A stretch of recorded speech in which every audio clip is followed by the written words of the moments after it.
पाकिस्तान के तानाशाह जनरल जिया उल हक ने कहा था ब्लीड इंडिया विद 1000 कट्स, यानी अगर भारत को हरा नहीं सकते तो भारत को 1000 घाव दो।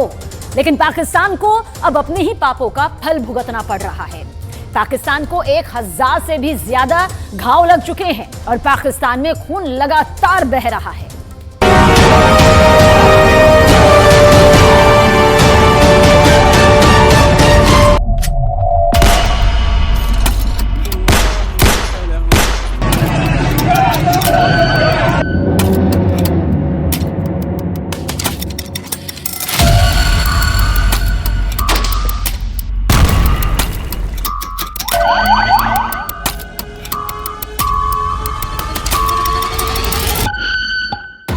जो गड्ढा पाकिस्तान ने भारत के लिए खोदा था, उसी गड्ढे में आज पाकिस्तान खुद गिर गया है।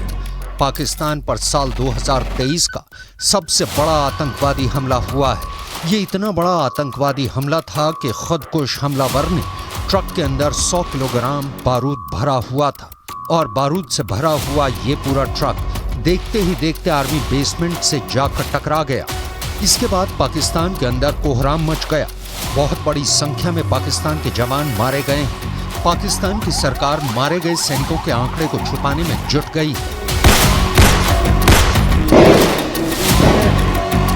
बिल्कुल ठीक वैसे ही जैसे 3 नवंबर को जब पाकिस्तान के अंदर पंजाब की मियांवाली में आतंकवादी हमला हुआ था, तब पाकिस्तान ने सच्चाई को छुपाते हुए एयरबेस पर हुए नुकसान को बहुत कम करके बताया था। लेकिन बाद में इंटरनेशनल रिपोर्ट से ये बात सामने आ गई थी कि पाकिस्तान की एयरफोर्स को कितना बड़ा नुकसान पहुंचा है। आखिर पाकिस्तान की सरकार मंगलवार को हुए आतंकवादी हमले की असलियत को छुपाने में क्यों जुट गई है? आखिर कैसे पाकिस्तान लगातार अपने हजारों सैनिकों को आतंकवादी हमले में खो रहा है? और क्या अफगानिस्तान की तालिबानी सरकार आतंकवादियों को अमेरिकी हथियार आतंकवादी हमले के लिए सप्लाई करवा रही है? आखिर तालिबानी आतंकियों को अमेरिका के हथियार कौन दे रहा है? वैसे भी दिसंबर का महीना पाकिस्तान के लिए मातम वाला होता है, क्योंकि 25 दिसंबर को ही बांग्लादेश आजाद हुआ था और पाकिस्तान टूट गया था। इसके अलावा दिसंबर ने इसलिए भी पाकिस्तान को बहुत दुखी कर दिया है क्योंकि इसी दिसंबर में भारत की सुप्रीम कोर्ट ने भी अनुच्छेद 370 को लेकर भारत सरकार के पक्ष में फैसला सुना दिया है। दिसंबर के महीने में ही कुछ और आंकड़े आए हैं जिसने पाकिस्तान के जख्मों को हरा कर दिया है। अगर महंगाई की बात करें तो पाकिस्तान में इस वक्त दुनिया में 8वें नंबर पर सबसे ज्यादा महंगाई है। वर्ल्ड ऑफ स्टैटिस्टिक्स नाम की एक एक्स अकाउंट के मुताबिक दुनिया में सबसे ज्यादा महंगाई वेनेजुएला में है 318%। दूसरे नंबर पर सबसे ज्यादा महंगाई लेबनान में है 215%। तीसरे नंबर पर अर्जेंटीना है जहां पर 143% महंगाई है। चौथे नंबर पर सीरिया है जहां पर 79% महंगाई है। 5वें नंबर पर तुर्की है जहां पर 62% महंगाई है। छठे नंबर पर ईरान है जहां पर 39% महंगाई है। 7वें नंबर पर इजिप्ट है जहां पर 35% महंगाई है और 8वें नंबर पर पाकिस्तान है जहां पर 29% महंगाई है। यानी पाकिस्तान पहले से ही बहुत ज्यादा बेहाल है और पाकिस्तान की सेना और पाकिस्तान की सरकार ने पाकिस्तानी मीडिया पर काफी दबाव बना के रखा है, जिसके चलते पाकिस्तानी मीडिया सेना की नाकामयाबी यानी सेना पर हुए आतंकवादी हमलों को वहां के न्यूज चैनल काफी कम कवरेज दे रहे हैं। और ये बात कोई और नहीं, खुद पाकिस्तान की पत्रकार आलिया बता रही है।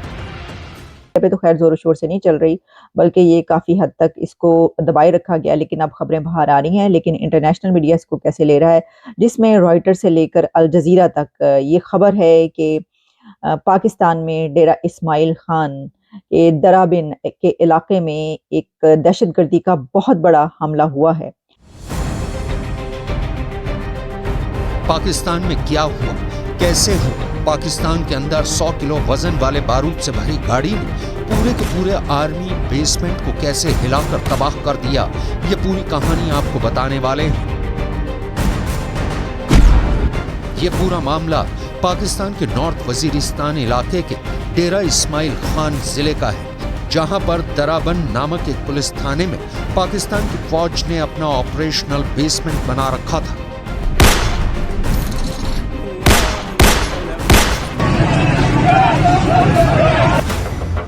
दराबन का ये पूरा इलाका तहरीक तालिबान पाकिस्तान और तहरीक जिहादी पाकिस्तान नामक आतंकवादी संगठनों का गढ़ बना हुआ है। इसी वजह से पिछले 1 महीने से लगातार यहाँ पर पाकिस्तान की फौज जमी हुई है और आतंकवादियों के खिलाफ ऑपरेशन चला रही है। लेकिन आधी रात यहाँ पर एक बहुत बड़ा हमला हो गया और इस हमले में बड़ी संख्या में पाकिस्तान के सैनिक मारे गए। एक ट्रक के अंदर 100 किलोग्राम हाई ग्रेड यानी उच्च स्तरीय विस्फोटक भरा हुआ था और इस विस्फोटक से भरे हुए ट्रक ने आर्मी के बेसमेंट पर जाकर टक्कर मार दी। इस टक्कर में आर्मी बेसमेंट के 3 कमरे पूरी तरह से ढह गए।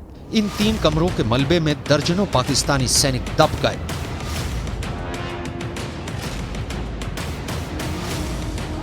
हमला करने वाले आतंकवादियों की संख्या 5 से 6 बताई गई है।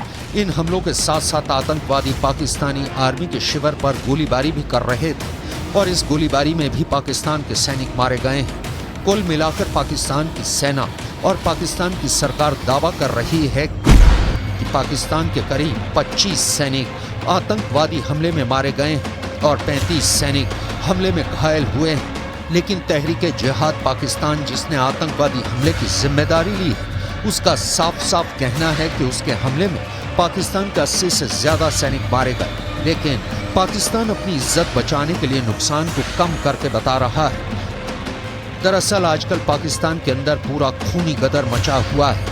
उसकी वजह यह है कि पाकिस्तान के आतंकवादी संगठन तहरीक तालिबान और तहरीक जिहाद पाकिस्तान का कहर पाकिस्तान और पाकिस्तान के लोगों पर टूट रहा है।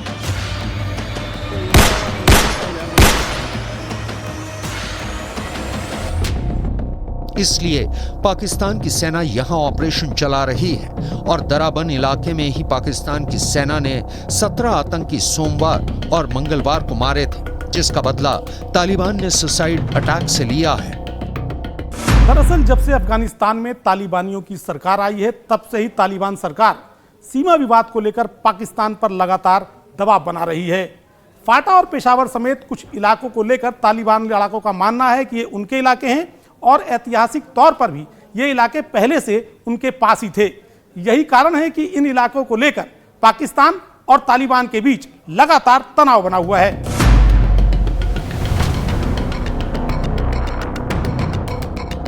तहरीक जिहाद पाकिस्तान ने एक वीडियो भी जारी किया है और इस वीडियो में दावा किया गया है कि अमेरिका अफगानिस्तान के अंदर जो थर्मल स्कोपिक हथियार छोड़ गया था, उसी से पाकिस्तान के सैनिकों को मारा गया है। पाकिस्तान में ये वीडियो वायरल हो रहा है, लेकिन पाकिस्तान इसकी पुष्टि भी नहीं कर रहा है। दरअसल जब अमेरिका अफगानिस्तान से रवाना हुआ था तो उसने भारी मात्रा में हथियार, बख्तरबंद गाड़ियां और कई सैन्य विमान भी अफगानिस्तान में ही छोड़ दिए थे। अब सवाल उठ रहा है कि अगर इस तरह की भारी भरकम साजो सामान और हथियारों के इस्तेमाल से आतंकवादी संगठन पाकिस्तान के खिलाफ हमला करते हैं तो इससे पाकिस्तान के अंदर तबाही मच सकती है। तहरीक जिहाद पाकिस्तान की स्थापना फरवरी 2023 में हुई। ये आतंकवादी संगठन भी मूल रूप से तहरीक तालिबान पाकिस्तान आतंकवादी संगठन का ही एक हिस्सा माना जाता है। तहरीक जिहाद पाकिस्तान का मुख्य लक्ष्य पूरे पाकिस्तान में शरीयत लागू करना है। तहरीक जिहाद पाकिस्तान का नाम 3 नवंबर 2023 को भी पंजाब के मियांवाली एयरबेस पर हुए हमले में सामने आया था। उस वक्त पाकिस्तान की सेना ने दावा किया था कि पाकिस्तान के सिर्फ 3 विमानों को नुकसान पहुंचा है और उसके किसी भी सैनिक की मौत नहीं हुई। लेकिन बाद में ब्रिटेन की एक संस्था London Kings college war study department की सदस्य आयशा सिद्दीका ने दावा किया कि पाकिस्तान को बहुत भारी नुकसान हुआ। पाकिस्तान के आतंकियों ने 3 नवंबर के हमले में 10 से ज्यादा पाकिस्तानी एयरक्राफ्ट उड़ा दिए थे और पाकिस्तान के 35 जवान भी मार दिए थे। लेकिन पाकिस्तान की सेना ने जनता के सामने अपनी नाकामी का सच छिपाने के लिए झूठ बोला और नुकसान को कम से कम करके बताया। फिलहाल स्थिति ये है कि पाकिस्तान और तालिबान के बीच अब तनाव और ज्यादा बढ़ चुका है। पाकिस्तान की सरकार अफगानिस्तान की तालिबान सरकार पर लगातार ये सवाल उठा रही है कि आखिर तहरीक-ए-जिहाद पाकिस्तान और तहरीक-ए-तालिबान पाकिस्तान जैसे आतंकवादी संगठन पाकिस्तान में आतंक मचाने के लिए अफगानिस्तान की जमीन का क्यों इस्तेमाल कर रहे हैं। इसके जवाब में अफगानिस्तान सरकार का कहना है कि ये दोनों आतंकवादी संगठन अफगानिस्तान की जमीन का प्रयोग बिल्कुल नहीं कर रहे हैं और पाकिस्तान सरकार को चाहिए कि वो इन दोनों आतंकवादी संगठनों से बातचीत करे।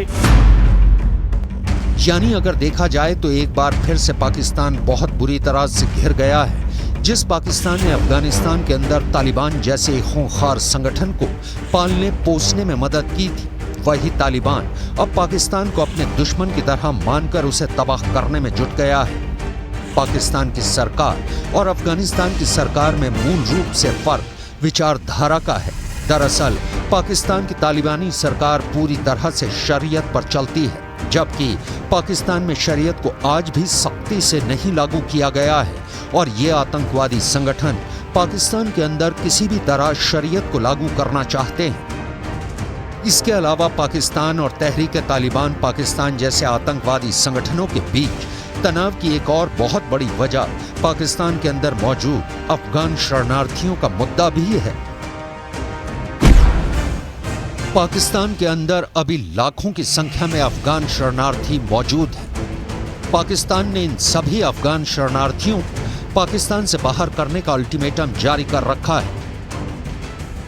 पाकिस्तान को लगता है कि इन्हीं अफगान शरणार्थियों के बीच से ही आतंकवादी हमलावर निकलते हैं जो पाकिस्तान को नुकसान पहुंचाते हैं, जबकि अफगान शरणार्थियों के समर्थकों की तरफ से कहा जा रहा है कि जब पाकिस्तान का निर्माण ही आइडिया ऑफ इस्लाम पर हुआ है तो आखिर वो अफगानी मुसलमानों को अपने देश से भगाना क्यों चाहता है। यानी इस मुद्दे पर भी पाकिस्तान के अंदर कोई एकजुटता अब तक नहीं बन पाई है।